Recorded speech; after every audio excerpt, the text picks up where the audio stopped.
सबसे चौंकाने वाला कदम उठाया है। उन्होंने अलग अलग बोर्डों में अध्यक्ष और सलाहकार का ओहदा संभाल रहे 75 दर्जा प्राप्त मंत्रियों को बर्खास्त कर दिया है। इससे विरोधी ही नहीं, समाजवादी पार्टी के लोग भी हैरान हैं। इन तस्वीरों को गौर से देखिए।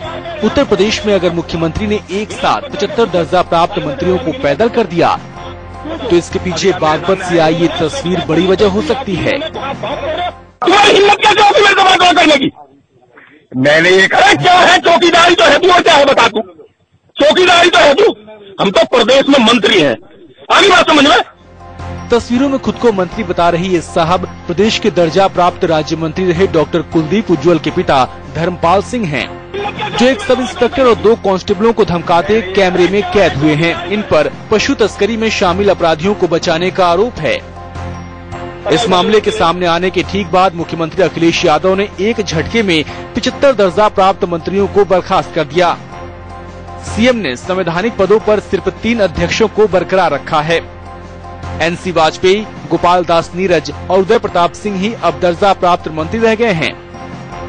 इस बारे में सरकार की तरफ से मीडिया में कोई आधिकारिक जानकारी नहीं दी गई है, लेकिन बर्खास्त किए गए सभी दर्जा प्राप्त मंत्रियों को इस फैसले के बारे में बता दिया गया है।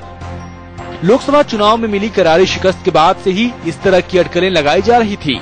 हालांकि इससे पहले भी अखिलेश यादव ने कई दर्जा प्राप्त मंत्रियों को हटाया था, लेकिन उसे सजा के बतौर देखा जा रहा था। लेकिन पिछले दिनों लखनऊ में हुए एसपी के सम्मेलन में मुलायम सिंह के कड़े तेवर का संदेश साफ था कि रेवड़ियों की तरफ पद बांटने की रवायत अब बंद होने वाली है। Vijay Mishra, Lucknow, India news. सीधे लखनऊ का रुख करते हैं। इंडिया न्यूज संवाददाता विजय मिश्रा मेरे साथ लखनऊ से लाइव मौजूद हैं। विजय, मुझे ये बताइए, लोकसभा चुनाव में हार के बाद भी अखिलेश ने 5 कैबिनेट और 31 राज्यमंत्री बर्खास्त किए थे। इस बार 75 दर्जा प्राप्त मंत्रियों को बर्खास्त किया गया है। क्या ये अखिलेश गवर्नमेंट का इमेज मेकओवर है?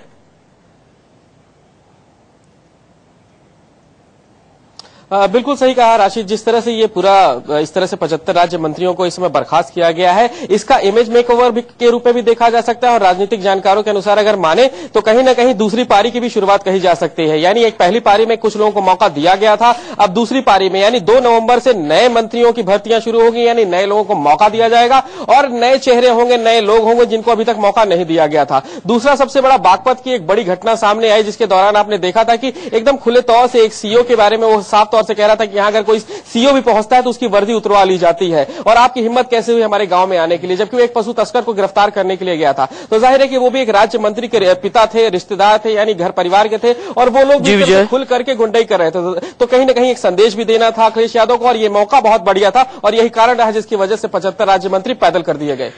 75 दर्जा प्राप्त मंत्री पैदल किए गए, लेकिन क्या इतने भर से इमेज मेकओवर होगा? यह है सबसे बड़ा सवाल। वक्त ब्रेक का हो। आपका बहुत शुक्रिया विजय मिश्रा। इस